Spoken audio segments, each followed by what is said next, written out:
I'm surrounded by rolling hills, beautiful grasslands, and livestock of just about every variety. You'd think that I was in Xinjiang or Inner Mongolia, but, well, I'm not. I'm in Gannan, the southern part of Gansu, home to the Tibetan ethnic minority. Welcome to Travelogue. I'm Michelle Lean. Gannan Tibetan Autonomous Prefecture is located in the southwestern part of Gansu Province. Covering an area of 45,000 square kilometers, it has a population that is 51% Tibetan, 41% Han Chinese, and other ethnic groups. Since the Tibetan ethnic minority group makes up the majority of the population here, you'll find a lot of Tibetan influences. All in all, it's a good place to visit to get a taste of Tibetan culture without having to endure the high altitudes of Tibet itself. But that said, it's still pretty high up here. On average, it's about 3,000 meters above sea level. Most people feel shortness of breath or experience some dizziness, but it usually passes in a day or two. The local opinion, though, is that there's no such thing as altitude sickness. People just get anxious when they hear about it, and that's what makes them sick. Either way, do take the necessary precautions. You know, better safe than sorry. There are several ways of getting to Gannan. We flew from Beijing to Langzhou, the capital of Gansu province, before driving to the first stop on our journey, Shahe County. Shahe gets its name from the Daxia River, a tributary of the Yellow River. It's a rural, mountainous area where the locals rely on a pastoral existence to sustain their livelihood. On the drive over, we pass many herds of yaks and other livestock. Now, I'd never seen a yak till then, but I certainly got my fill during the 4-hour drive. Shahe is a small town bordering Qinghai province. This once rural area has recently become a tourist destination, mostly attracting backpackers and independent travelers. Most of them come to visit the Labrang Monastery, one of the largest and most famous Tibetan Buddhist monasteries outside of Tibet itself. It's a huge place that dominates the northern area of Shahe. The monastery is one of the 6 great monasteries of the Golok, or Yellow Hat school of Tibetan Buddhism. In fact, it was the last of the 6 schools to be built. Founded in 1709 by Ngagawang Sundru, the first reincarnated Buddhist teacher, Labrang was one of the largest monastic universities in the Buddhist world. In its heyday, it was home to several thousand monks spread across 6 colleges. Today, however, there are only about 500 monks studying here. At Tibetan monasteries, you'll find these prayer wheels. And here at the Labrang Monastery, as early as 3 or 4 in the morning, you'll find people here going around this compound in a clockwise motion, spinning these wheels. And there are about 1,500 of them here. And when they spin these wheels, they'll be praying for, goodwill and good towards humanity and mankind.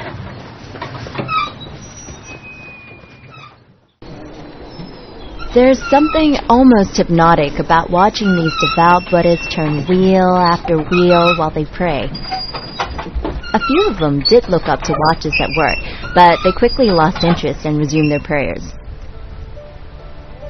I almost felt guilty for breaking their concentration, even though it was only for a moment. But I soon realized we were just a minor distraction. Their belief was far too powerful. It takes more than just habit and determination to come here every day, walk the compound, and turn the 1,500 prayer wheels.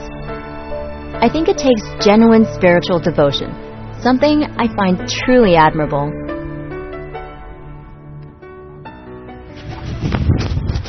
Labrang Monastery is one of the largest Tibetan Buddhist monasteries in the world, and it has the most extensive collection of Buddhist scriptures of all of them.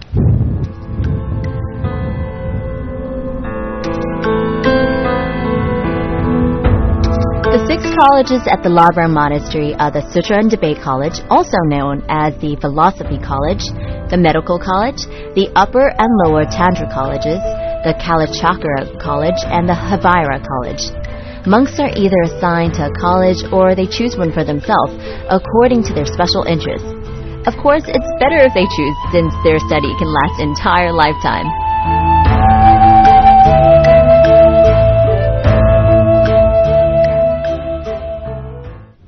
And how long do monks usually study for? I mean, are there different sections? Or? Yeah, actually, here are different 6 colleges, different sects and study for years, Yeah. And most of the probably 6 and the college and the philosophy, but here most of the monks study philosophy. The philosophy has certain classes, one class for 1 year.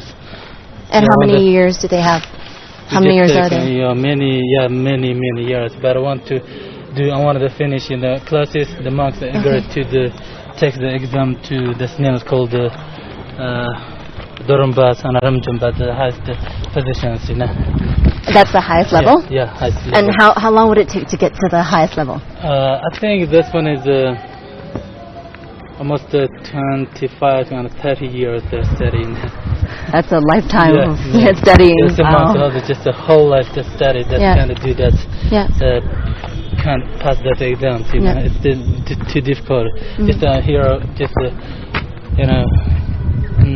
philosophy has about 700 marks. Study philosophy, just 2 monks 1 year do that. Can pass that exam. Do you see those rooms up there in the mountains? They're called Chikam. And every year on special days, monks below the age of 25 from the Tantra College go there to pray and to read the Buddhist scriptures and, meditate. And they'll go basically before sunrise. They'll have a little bit of lunch at noon, and then they'll go home again at sunset and repeat that.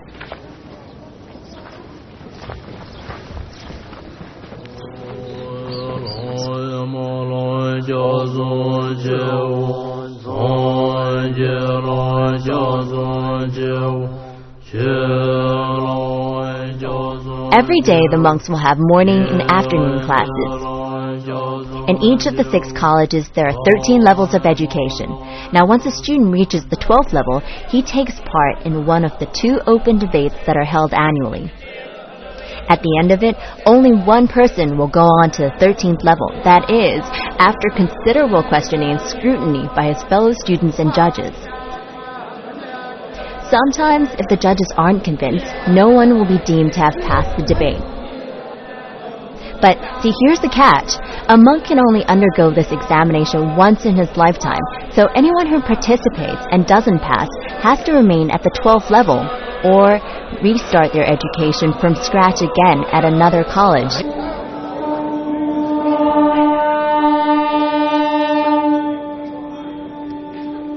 If you thought school exams were difficult, try dedicating an entire lifetime of study for just one opportunity. Every morning at around 11, tourists can come to the Labrang Monastery to listen to the afternoon prayers. But the only people allowed inside those halls are monks and selected donors for the day. So you'll see all the tourists up there congregated by the halls outside, just listening to the prayers. One thing you have to remember though is when you go, no cameras are allowed. So don't try to sneak any photos in.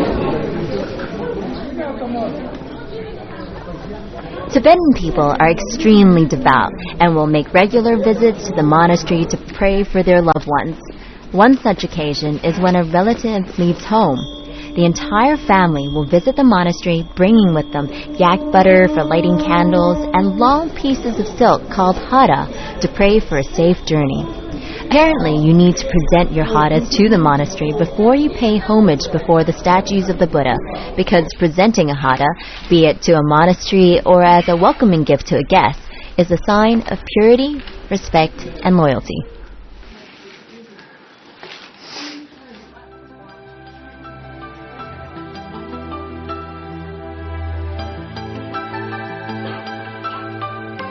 At the Labrang Monastery, you'll find a special room dedicated to one of the most unique forms of Tibetan art, yak butter sculptures. Obviously, these models can only be made during winter when the butter is solid. Every year, these 6 colleges compete to make a yak butter sculpture that will be put on display. Because of its delicate nature, the sculpture usually only lasts about 6 months. When it gets too hot, the yak butter will be allowed to melt so that it can be used again in next year's competition.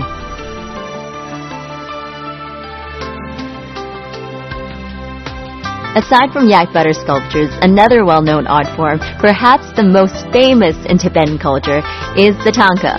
This is a painting or embroidered banner depicting Tibetan Buddhist iconography, which you'll find hanging at monasteries and family altars. It's an ancient art form dating back to the late 13th century. Nowadays, even a small tanka can cost tens of thousands of RMB, and the value comes from the work put into the painting. Everything is handmade, from the canvas to the paints. The canvas is made from cotton or silk, with each layer tempered with an herb and glue solution, and the paints on their own are worth quite a pretty penny because they're made of precious stones and gold that have been grinded up. I'd heard of tankas before, but I had yet to see one, so it was a good thing that I didn't have to go far, because right next door to the Labrang Monastery is a tanka art center run by a Tibetan monk. 简单的介绍的话，它是就是面部上面面部上面坑位啊一些画出来的一个建筑画，很多那个题材是什么题材都有，主要是佛菩萨佛像为主的这样的一个画，也是一个藏民族的一个怎么说呢，一个传统的一个特殊的这样的一个画。现在的话就是国画、油画、唐卡3个是世界上很有名声的。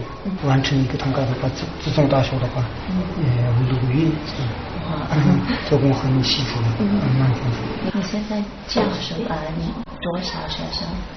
我现在整个甘肃四川青海的话，我教过学生也100多吧，差不多。但是这里的话不多，这里整个这里毕业的人呢，这里我们唐卡中心的话，目前我培养出来的5、6个老师，10几个学生这样的，以后慢慢变成一个私立唐卡艺术的那样的一个学院，我有这样的愿望。Shirubu has over 100 students studying the art of tanka making under his tutorage. His only requirement when accepting a student is that he or she has a keen and dedicated interest in learning the craft. His students vary in age, backgrounds, and ethnic groups, and they traveled from across China just to learn from him. The tanka is an ancient art form, and it's reassuring to see that it's being continued by this generation of students. While most people appreciate tankas for their aesthetic value, I bumped into a couple of collectors who told me that tankas are intended to serve as a record of and a guide for contemplation. So, Buddhists will never say that they're buying tankas. Rather, they're inviting them home with them. Now, for those of you who are not Buddhists, a tanka is still a beautiful piece of art to have at home, and a valuable one too, thanks to the paints, which are made to last so that there won't be any fading for at least 100 years. While I'm not Buddhist, I've always had great respect for its philosophical and spiritual teachings. A couple years ago, I spent some time in Myanmar, where I got to understand a little bit more about the teachings of Buddhism and how the monks live. I'm reminded of it again here as I watch the monks from the nearby Labrang Monastery walking about town. And I'm humbled by the dedication that they have to their faith and the simple lives they've chosen to lead. Gannan is known as a backpacker's haven, so you'll find many hostels and small hotels here. The good thing about that is that not only is it reasonably cheap, well, it also has a local flavor.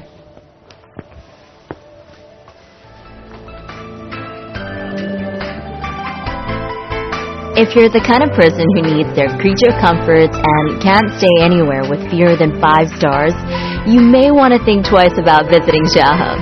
But if you're up for a challenge and don't mind sacrificing a little comfort in order to experience real beauty and perhaps gain a little self-awareness and spiritual help at the Labrang Monastery, definitely come. The road here isn't a smooth one, and while the accommodations aren't always shabby, it definitely won't feel anything like home. Then again, isn't that the point of traveling?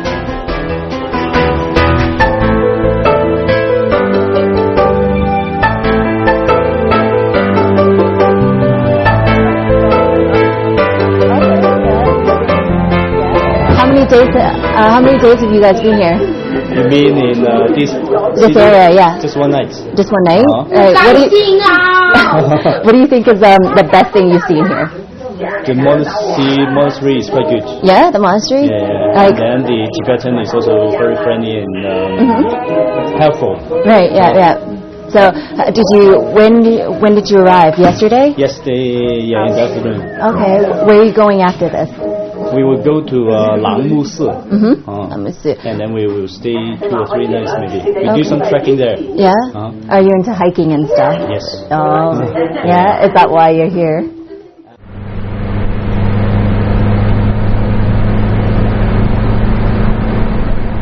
Less than a 20-minute drive away from Shaha, beside the Daxia River, you'll find the Sangha grasslands, named after the Sangha flowers that bloom here in summer and form a natural carpet over the terrain.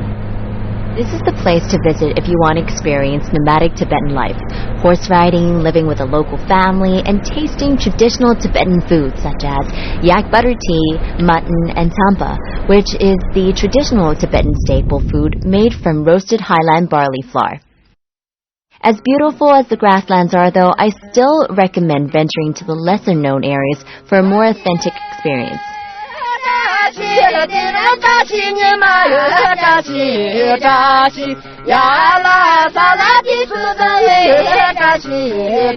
Over the winter, temperatures here can drop to as low as minus 20 degrees Celsius.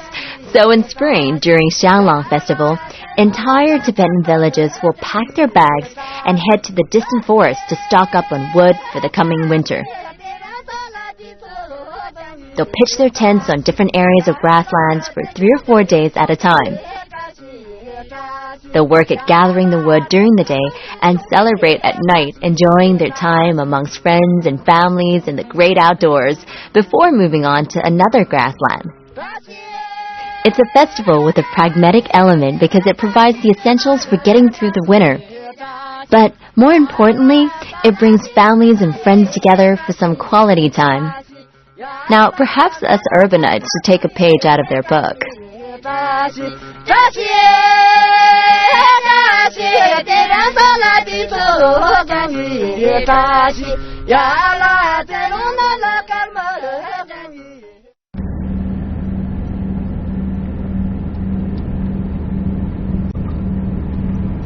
From the Sangha grasslands in Shaha, we travel south towards the capital of Gannan, Hezhuo. It's an hour-and-a-half drive to the small town that was once the historical business center for Tibetans and Han Chinese. Now, most tourists don't come here to visit the capital. Instead, they come for the Hezhuo Monastery and the monastery's famous Milarepa Tower. I did a little research beforehand, and so I can tell you that the Milarepa Tower is known to the locals as the Milarepa Buddha Pavilion and is a part of the Hezhuo Monastery.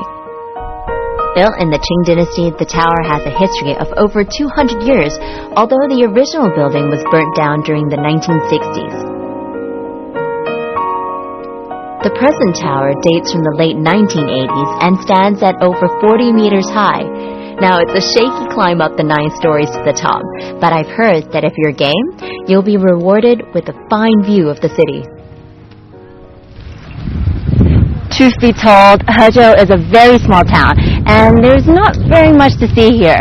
But there is one stop that you have to make if you pass by. It's the Mirabelli Buddha Pavilion, and it's a very important part of Tibetan Buddhism and a really great site. The Milarepa Tower is named after one of Tibet's most famous sons, a monk who lived in the 11th century. Jetson Milarepa's story is a classic tale of good to evil to good again. Now, he was born into an affluent family, but after his father died, his aunt and uncle claimed the inheritance, leaving the rest of the family penniless. Urged by his mother, he left home to study sorcery. After years of delving in black magic, he repented his mistakes and dedicated the rest of his life to studying and teaching Buddhism. Although there are many legends and myths surrounding his life, he's most famous for his writings, which are widely known as the Songs of Milarepa. As teachings, they are sung instead of the usual practice of being chanted.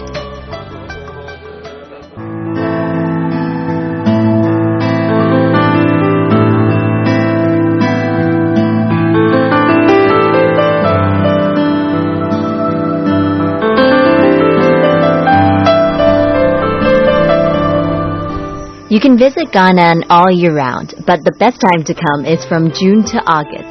It's then that the grasslands are in their full glory, providing a spectacular backdrop to your travels. I'm not sure if you're the kind of person that's going to start oohing and aahing about fields of flowers, but you have to admit this is pretty amazing. In the southern parts of China, the rapeseed flower usually blooms around March, but up here in Gannan, even in July, it's still pretty cool, so this is just about the right season for it.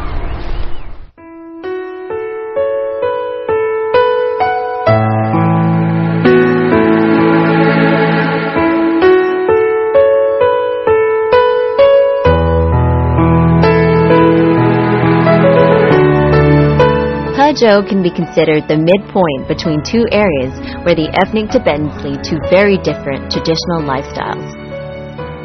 You'll find that the Tibetan families living in the north of Hezhou are stock breeders, while those in the south are farmers.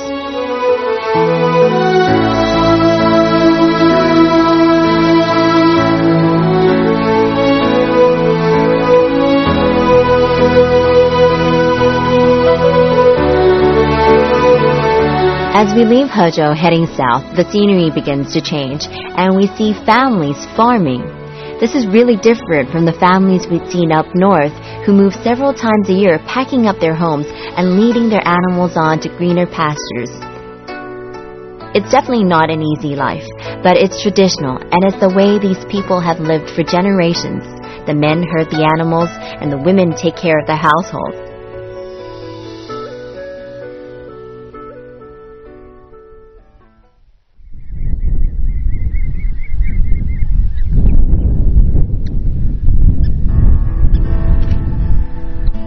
From Hezhou, we traveled south to a place known as the Switzerland of the East. I won't reveal where we're going just yet. You'll have to wait.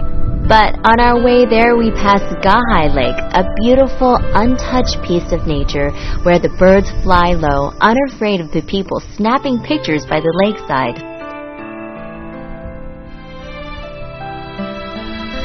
It's a popular stop for photographers, although there isn't actually an official entrance to the area. Getting in involves climbing under a fence or two, but as long as you leave without disturbing the natural surroundings, no one will stop you from getting close to the water's edge. The birds tend to be very trusting here. Maybe they know that it's against Buddha's teachings to harm animals.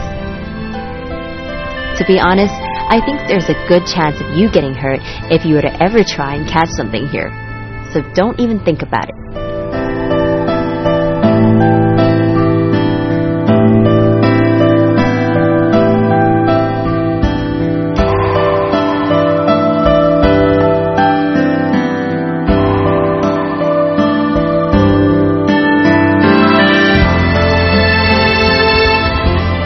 From Shahe to Hezhou and now at Gaihe Lake, we've experienced some pretty different scenery, not to mention climate changes.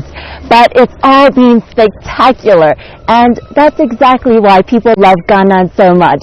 Thanks for watching Travelogue. I'm Michelle Lean. I'll see you next time. But in the meantime, keep those bags packed. Now, I thought the weather in Melbourne was fickle, but Gannan has given my Australian home city quite a run for its money. After a night in Machi, we passed Gahai Lake once again, and this time we're welcomed by clear blue skies. Yesterday, the lingering fog made the Gahai Lake area feel serene and a little mysterious, but today the water is sparkling and shining, inviting the passerbys to take a dip. This says a lot about Gannan, that you can come here several times and see the same familiar landscapes, and yet always get a new and different experience out of it. In the next episode, we'll continue our travels in Gannan with a trip to a little town tucked away in a valley, which is known mostly to backpackers and adventure-seeking travelers. I won't reveal the town's name, but here's a clue. Its nickname is the Switzerland of the East. We'll also be experiencing more of the culture of the Tibetan ethnic group in Gannan and picking up some fashion tips and a dance step or two from some new friends. See you then.